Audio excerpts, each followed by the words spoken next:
Very good morning everyone. आपके admit card आ गए हैं जेएलओ के। इसके इंस्ट्रक्शंस की रिगार्डिंग हम बात करने जा रहे हैं। आरपीएससी ने जेएलओ के लिए आपके जो एग्जाम्स के लिए जो इंस्ट्रक्शंस दिए हैं उसमें सबसे पहली बात ये कही है कि जो आपको ई एडमिट कार्ड मिला है दैट इज प्रोविजनल। आपकी एलिजिबिलिटी के बारे में आपको सेटिस्फाई होना चाहिए। इसका मतलब ये है कि जो आपकी एग्जाम्स के लिए जेएलओ के एग्जाम्स के लिए जो आपकी एलिजिबिलिटी है उसके बारे में आपको कंफर्मेशन होना चाहिए कि वेदर यू आर क्वालिफाइड और नॉट। बिकॉज आपको पता है कि जेएलओ के एग्जाम्स के लिए जो फाइनल ईयर अपेयरिंग स्टूडेंट्स हैं दे आर एलिजिबल। सो आपको जब एग्जाम में आप अपेयर हो रहे हैं तो आप अगर आप फाइनल ईयर में भी हैं तो भी आप ये एग्जाम दे सकते हैं। लेकिन आपको इस एग्जाम की क्वालिफिकेशन कंप्लीट करनी है इस एग्जाम में पास करने के लिए। तो ये आपकी एलिजिबिलिटी सबसे पहले। उसके बाद दूसरी बात ये है कि आपको एग्जामिनेशन सेंटर पे ओरिजिनल अपना जो आधार कार्ड है वो आपको लेके जाना है। कलर्ड इसका जो प्रिंट है वो आपको लेना है। तो ओरिजिनल आधार कार्ड आपको लेना है, ये सबसे पहला आपका रिक्वायरमेंट है एग्जामिनेशन हॉल में आपके आई कार्ड के साथ साथ ई एडमिट कार्ड के साथ। अगर आपके पास ये ओरिजिनल आधार कार्ड नहीं होता है तो उस सिचुएशन में कुछ सर्कमस्टांसेस में अलाउ किया है, स्पेशल सर्कमस्टांसेस में, कि अगर आपके पास ओरिजिनल आधार कार्ड नहीं है देन ये अलाउ करेंगे आपका जो वोटर आईडी कार्ड होता है, लाइसेंस होता है, ड्राइविंग लाइसेंस, या फिर अगर आपका पासपोर्ट है जहां पर फोटोग्राफ मेंशन होना चाहिए तो उसको ये आपके पहचान पत्र के रूप में, आइडेंटिटी के रूप में अलाउ करेंगे। इसकी जीरोक्स कॉपी अलाउड नहीं है, ओरिजिनल ही आपको लेना होगा। थर्ड पॉइंट इन्होंने लिखा है कि एग्जामिनेशन हॉल में आपको क्या क्या लेके जाना है। जैसे कि सबसे पहली बात है ई एडमिट कार्ड, ये आपको कॉपी लेके जानी है। आपको अपना एक कलर्ड फोटोग्राफ लेके जाना है 2.5 बाई 2.5 सेंटीमीटर का। आपको एक ट्रांसपेरेंट ब्लू बॉल पेन लेके जाना है, ट्रांसपेरेंट होना चाहिए, उसमें इंक जो है वो शो होनी चाहिए वहां पे, ट्रांजी होना चाहिए वो बॉल पेन आपका, ब्लू कलर की इंक वाला। इसके अलावा आपको अपना ओरिजिनल आई कार्ड लेके जाना है जिसपे फोटोग्राफ हो, जिसमें प्रायोरिटी इन्होंने दी है आधार कार्ड को। इसके अलावा ये कोई भी और चीज़ आपको एग्जामिनेशन हॉल में कंटेंट आपको एंट्री करने के लिए अलाउड नहीं है। फोर्थ पॉइंट इन्होंने लिखा है कि एग्जामिनेशन हॉल में आपको 1 आवर पहले पहुंचना है।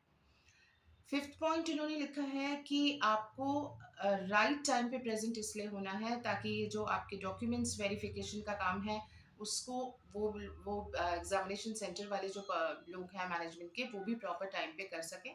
इसके लिए आपको राइट टाइम पे पहुंचना है।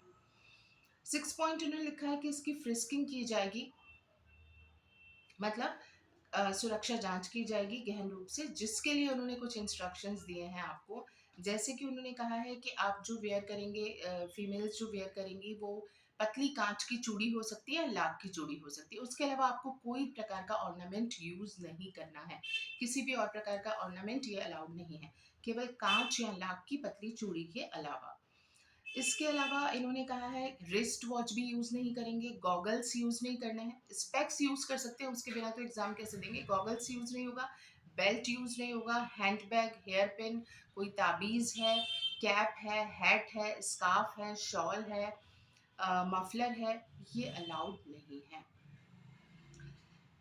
मेल कैंडिडेट्स के इन्होंने जो इंस्ट्रक्शन दिए हैं वो ये हैं कि आपको जो वेयर कुर्ता या टी शर्ट पहने हाफ करना चाहिए, और पैंट भी आपको यूज करना है, कुर्ता टी शर्ट अकॉर्डिंगली। और फीमेल कैंडिडेट्स के लिए भी इन्होंने कहा है सूट पहनिए या साड़ी पहनिए या पहन रही है उसके साथ में आपको हाफ स्लीव्स का ही जो है आस्तीन होनी चाहिए, स्लीव्स जो है वो हाफ स्लीव्स होनी चाहिए, है ना। क्वार्टर भी नहीं होनी चाहिए, फुल स्लीव्स भी नहीं होनी चाहिए। तो मेल और फीमेल्स दोनों के लिए स्पेशली इंस्ट्रक्शंस ये हैं कि हाफ स्लीव्स आपको ड्रेस वेयर करना होगा, कुर्ता या शर्ट, इसके बारे में। इसके अलावा इन्होंने कहा है कि आपको जो स्लीपर्स यूज करना है, हवाई चप्पल यूज कीजिए, स्लीपर यूज कीजिए, मतलब शूज आपको यूज नहीं करना है, शूज सॉक्स यूज नहीं होंगे। हेयर्स में आपको एक सिंपल रबर बैंड ही लगाना है, इसके अलावा कोई हेयर पिन वगैरह अलाउड नहीं होगा।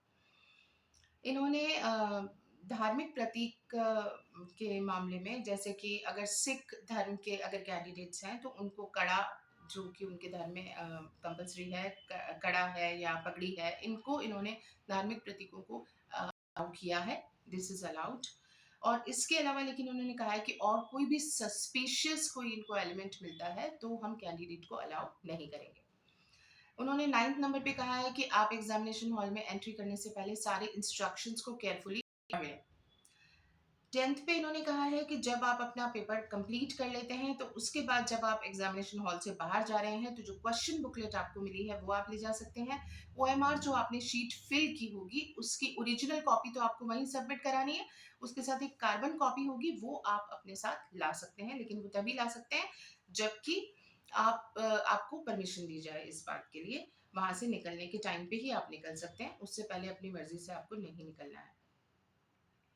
और ये कार्बन कॉपी के बारे में इन्होंने कहा है कि आपको इसको केयरफुली संभाल के रखना है, क्योंकि लास्ट स्टेज तक, फाइनल स्टेज जो इंटरव्यू सिलेक्शंस का है प्रोसेस, तब तक आपको ये कार्बन कॉपी संभाल के रखनी है।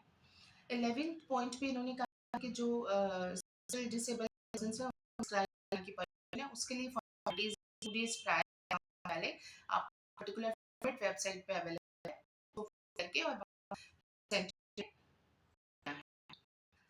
इसके साथ में इन्होंने पे गई है जो जगह बैठेंगे रोल नंबर डाल तो डिस्ट्रीब्यूशन होगा आपके।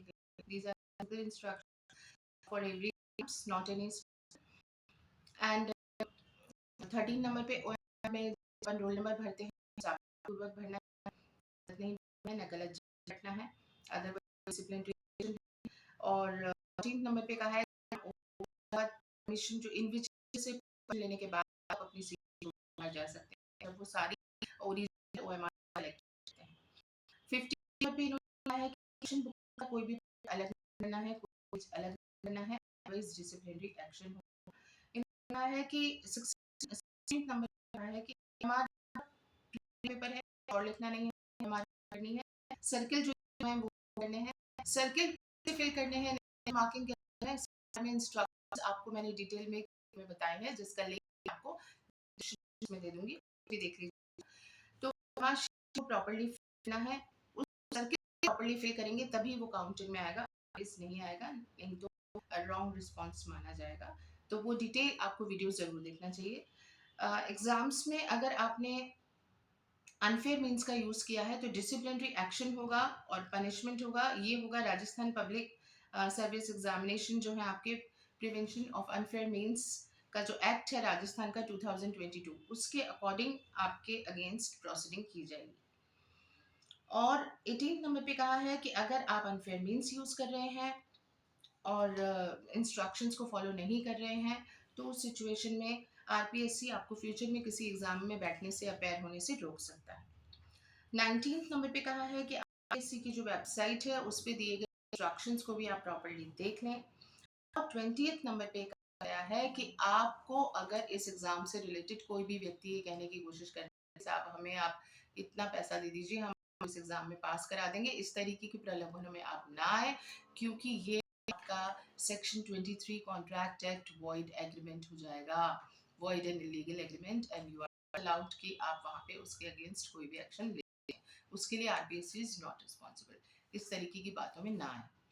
तो आई होप ये इंस्ट्रक्शंस आपको कुछ हेल्प करेंगे एग्जामिनेशन हॉल में जाने से पहले, और बिना डर के और जितनी आपकी तैयारी है उसी के साथ अपने बड़ों और ईश्वर का आशीर्वाद लेके आप एग्जामिनेशन हॉल में अपेयर होइए और be in the present situation जहाँ है वहाँ पर उस मोमेंट को बहुत अच्छे तरीके से एग्जामिनेशन हॉल में फुल अटेंडेंस के साथ बिना पास्ट और फ्यूचर किए शीट फिल करते समय सावधानी रखिए, एग्जाम्स को बहुत अच्छे तरीके से लीजिए और करके अटेम्प्ट कीजिए तो आपका एग्जाम रूप से बहुत अच्छा होगा और आपको सफलता मिलेगी।